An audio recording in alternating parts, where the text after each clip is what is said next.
Perumbavoor bypass നിർമ്മാണം സമയബന്ധിതമായി പൂർത്തീകരിക്കുമെന്ന് മന്ത്രി പി.എ. മുഹമ്മദ് റിയാസ്.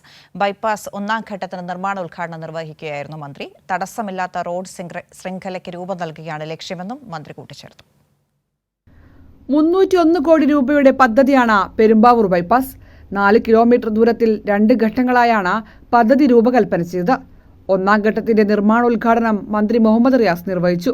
2 ഫേസായിട്ടാണ് പെരുമ്പാവൂർ ബൈപ്പാസ് സജ്ജമാക്കുന്നത്. നിങ്ങൾക്കറിയാം, ഫേസ് 1 പഴയ MC റോഡ് മുതൽ ആലുവ മൂന്നാർ റോഡ് വരെയും, ഫേസ് 2 പാലക്കാട്ട് താഴെ മുതൽ പഴയ MC റോഡ് വരെയുമാണ്. ഭൂമി ഏറ്റെടുക്കലിനായി 21 കോടി 63 ലക്ഷം രൂപയാണ് ഇപ്പോൾ ചെലവഴിച്ചിട്ടുള്ളത്. ഇനി ഇത് സമയബന്ധിതമായി പൂർത്തീകരിക്കുക എന്നുള്ളതാണ്. പദ്ധതി പൂർത്തീകരിക്കുന്നതിന് എല്ലാ മാസവും പ്രത്യേക അവലോകനം നടത്തുമെന്നും മന്ത്രി അറിയിച്ചു.